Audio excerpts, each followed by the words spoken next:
Happy Monday. Hope everyone had a great weekend. We got an 8-game slate. Let's talk some baseball. What's going on, everyone? Welcome back in to another episode for Just a Bet Outside. I am your host, Steven, and I am back ready to roll for another week of MLB baseball talk. That's right. We got the NBA finals later this week. Going to be an exciting week. But this weekend, Friday and Saturday sucked. Let's face it. I mean, hopefully you guys didn't tail me too much on Friday and Saturday. They weren't that good, but luckily Sunday, which has been our better day the last few weeks, go figure, we went 3-1. So we'll go over all the bets, recap, and all that. But if you have not seen already, we've been giving out some WNBA bets. That's right. We don't have long videos or anything on those, but I will have them on X, Discord, and I have the full write up on Discord and everything. And then I will also have them on a YouTube short is my goal to have out whenever those games are on. So there's no games on Monday, but we went 2-1 on Sunday. So that was kind of nice to kind of ease into it. But we got a WNBA channel on the Discord. It is free to join. So come join and come talk some WNBA with us. But either way, we got an 8-game slate. I'm ready to get into it. And of course, that means it's time for the baseball fun fact. So here we go. From 2001 until retirement, Barry Bonds walked 1,068 times and only swung and missed 686 times. That's ridiculous. He only K'd 492 times, by the way, in that same time frame. So absolutely bonkers numbers, all natural too. Anyways, in this video, we're going to recap the weekend, and then we're going to give you the good hitter matchups, and it's Monday. We do it every other Monday now. We are going to give you the aces of bases. That's total bases for the last 15 days, and then good pitcher strikeout matchups. Of course, that full pitcher report, and then we're going to give you our best bets and wrap it all up with the bets recap. So hit that like button, leave a comment below like you guys do every single day. I've missed you guys. I'm ready to get back into it. Had a great weekend celebrating my daughter's birthday, but it's time to talk some baseball now. So, and by the way, if you haven't already, hit that subscribe button. Come join this awesome community. So let's get started, and that means the bets recap. All right, we had 14 total bets over the weekend. I'm just going to give you some notes. We're not going to go over every single one. That's absolutely insane, but Friday sucked because we went 2-4, but we could have easily gone 4-2. I mean, we lost 2 on the hook. Mikolas with the under, and Javier Assad gave up 5 hits. We needed 4 or less. It was brutal, guys. That's how close we were to winning, but that's baseball. We did hit the hitter parlay, and also JP Sears over outs recorded was a very easy winner. Saturday, it didn't get any better. 1-3. Ozzie Albies, they scored 9 runs or more, I think, as a team, as the Braves. And Ozzie Albies was one of only 2 Braves hitters to not get a hit. It was just absolutely brutal. But we hit a Reese Olson outs prop. Been doing good on the pitcher outs prop lately. But Kikuchi and Sale, I had Sale over K's. Did you guys see that game? He got absolutely pummeled by the Oakland A's. It was ugly, and Kikuchi gave up like 9 or 10 hits. I think I'm going to slow down on hits allowed props, that's for sure. And then Sunday, we bounced back with a 3-in-1 day. I was in the lab late last night, and we pulled out some winners. So we hit all 3 one-unit plays, and the only loss we actually had was a half-unit play on the Rockies in the first 5. Hit 2 pitcher props, and then the Giants team total over in the first 5. So that was nice to bounce back. Still lost a couple units on the weekend, which is frustrating, but at least we got some back on Sunday. So that's the bets recap. We are going to go on a hot streak. I know it's coming. And I've been digging deep and finding new strategies. We're going to get this figured out. So that's the recap. And now let's talk some good hitter matchups. Okay, we got 15 good hitter matchups. And if you've been following, we've been doing pretty well on all these hitter matchups and hitter parlay ideas, which I will give out again in this video.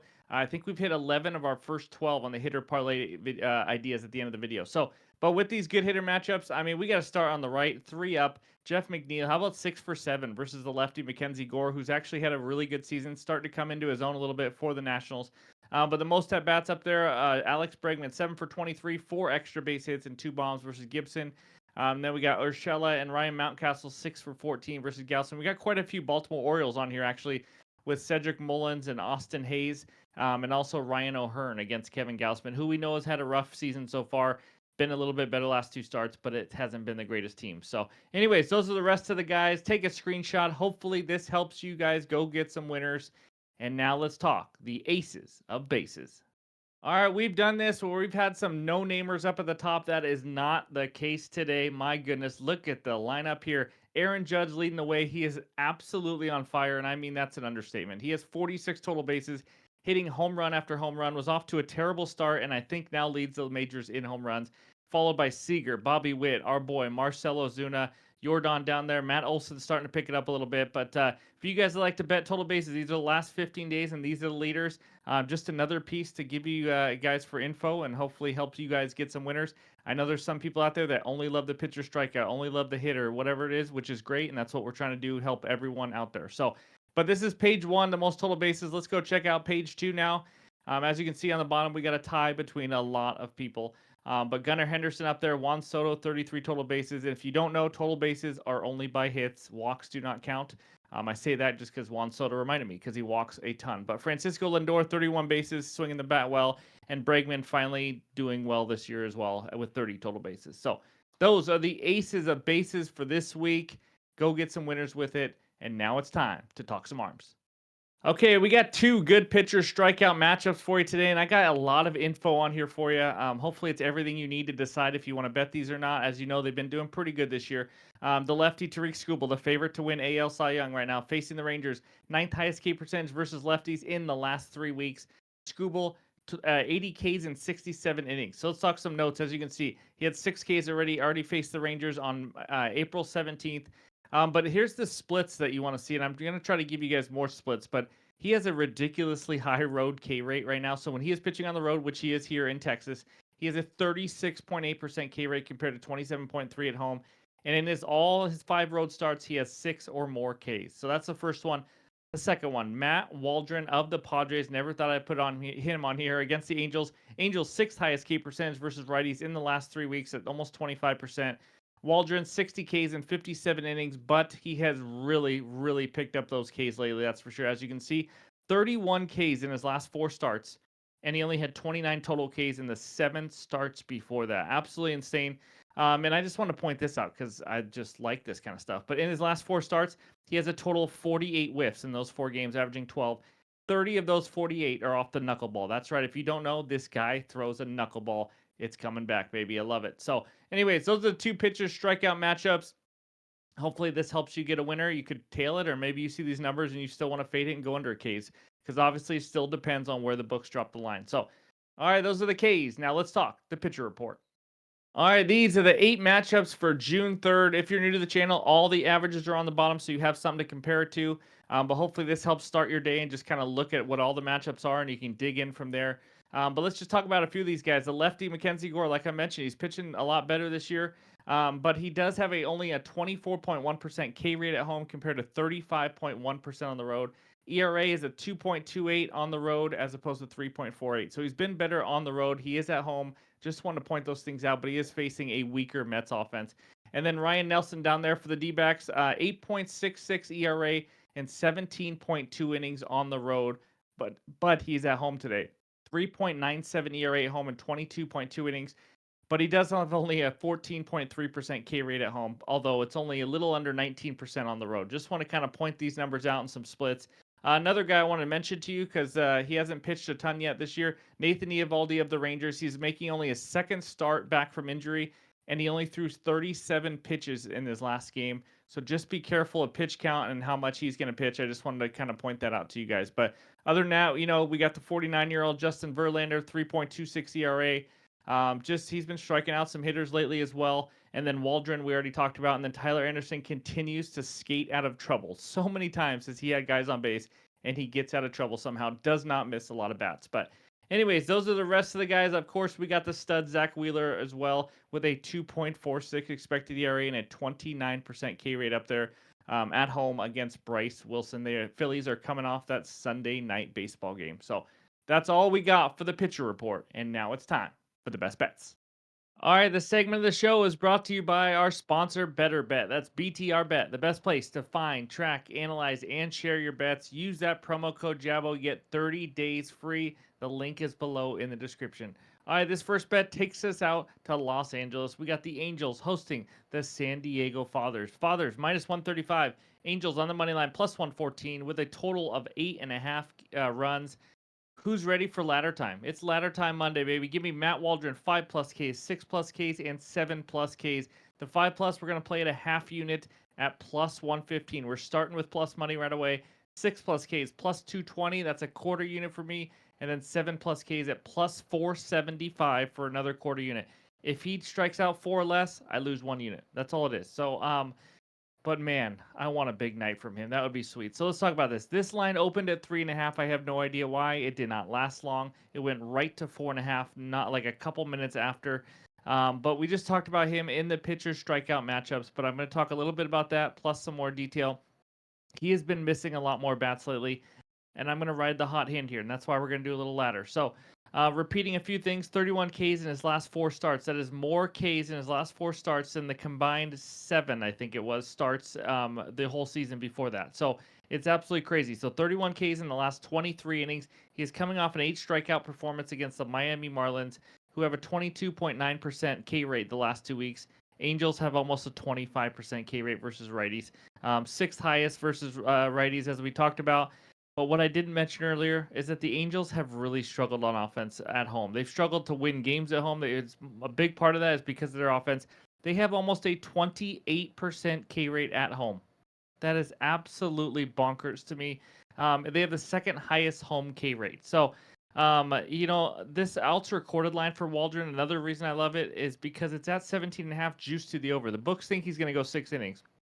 If he's going to go 6 innings, that gives him a plenty of opportunities to just get us at least 5. 5 secures profit. That's all we need. But I don't want just that, obviously. But that does secure some profit. He just went 7 innings against the Marlins. So now the Angels' offense versus righties. If you want to see how bad they are, so we can go deeper into games and all that kind of stuff. Other than striking out a lot, 7th lowest batting average, 4th lowest on base percentage, 7th lowest OPS, 7th lowest WRC plus. I think he's going to go deep into this game as well. But I like the strikeouts a lot more. If you don't know anything about Matt Waldron, he is Mr. Knuckleball. That's right. He is bringing it back. You don't see it around the league anymore, and that's why these hitters are struggling with it.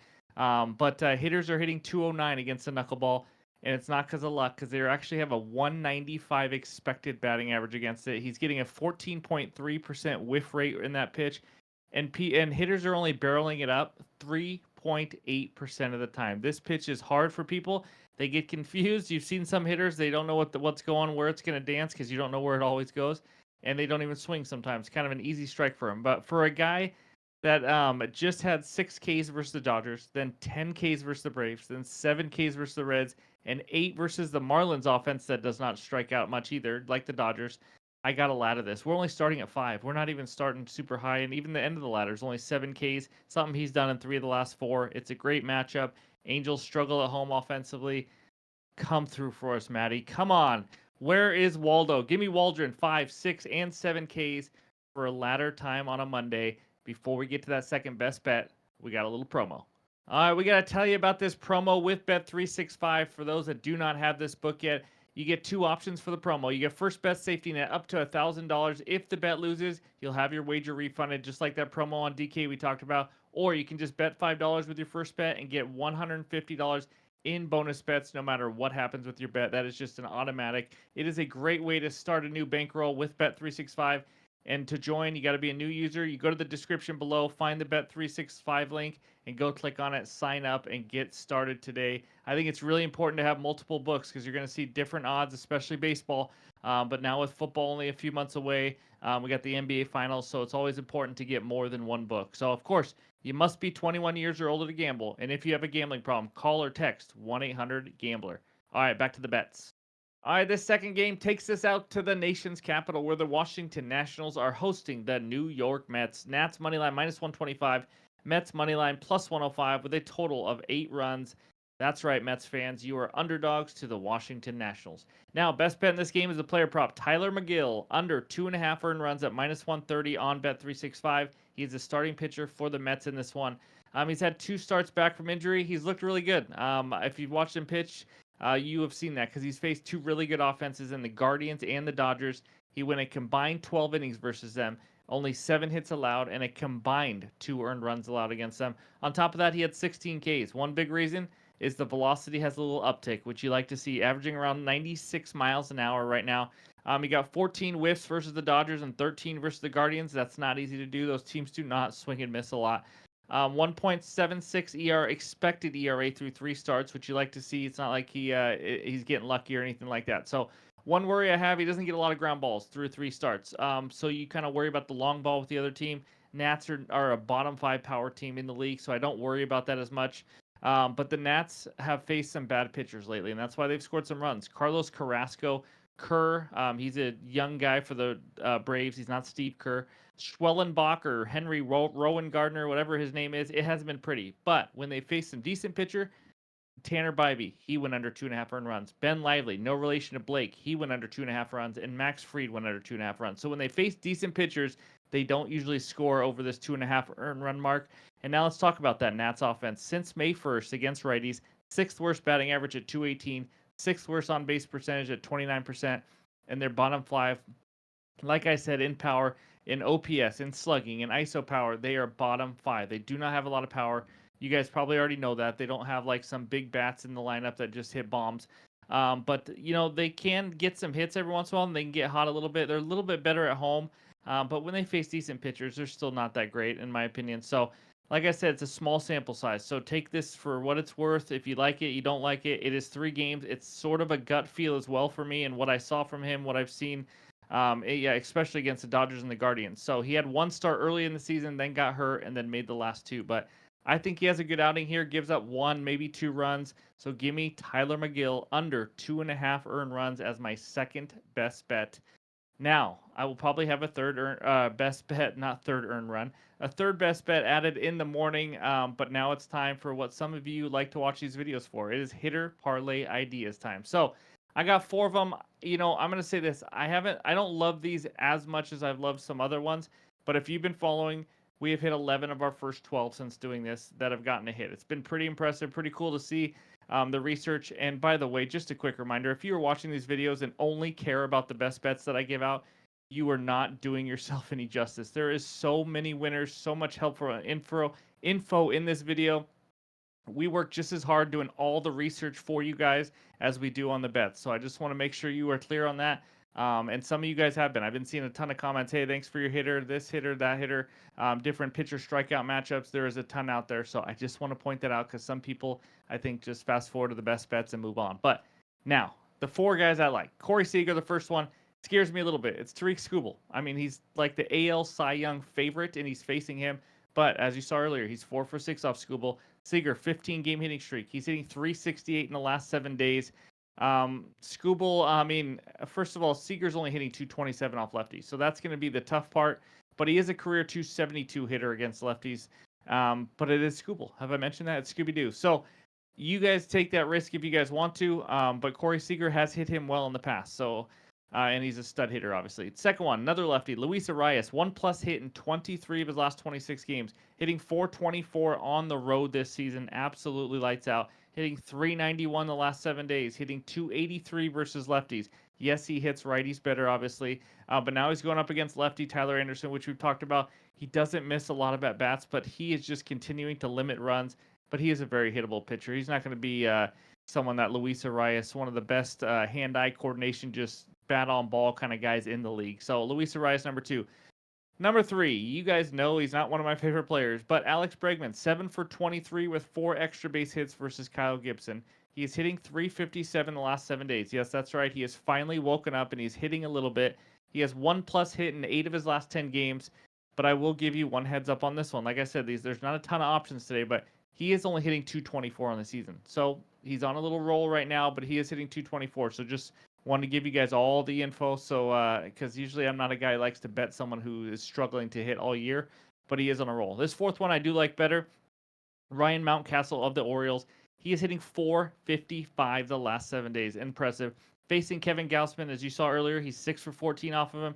And Gausman's not the same guy so far this year. 10 hits per 9 innings this season. He's done a little better last 2 starts. Again, not against great competition. But Mountcastle having a great season for him. 293 this season right now. He has 1+ hit in 10 of his last 11 games, 2+ hits in 3 of his last 4. And that's what I got for you. Those are all the stats and everything. So Mountcastle, Bregman, Arias, whatever you want to say, and Corey Seager are 4 of my hitter parlay ideas. When I give these out, it doesn't mean go parlay all 4 of them together or anything like that. Maybe you pull 1, pull 2, and go get yourself a winner. So that's what I got right now for the best bets, the hitter parlay ideas, and all that research help. Let's check out the recap. All right, there it is. The ladder of Matt Waldron, the knuckleballer, 5, 6, and 7 Ks for a total of 1 unit on those. And then Tyler McGill of the Mets, under 2.5 earned runs allowed at -130 on bet 365. I will probably have a hitter parlay. If not, I'll definitely have another added play tomorrow in the morning. So stay tuned for that. It'll be in the pinned comments on X and on Discord. Small slate, but let's go get some winners. Let's have a great week, and I do hope everyone had a great weekend. Thanks for listening. I appreciate all the support. Hit that like button if you have not already. And again, the NBA Finals are right around the corner, so we're excited to do some videos for you there. So thanks again. Hope you have a great day, and we'll talk to you soon.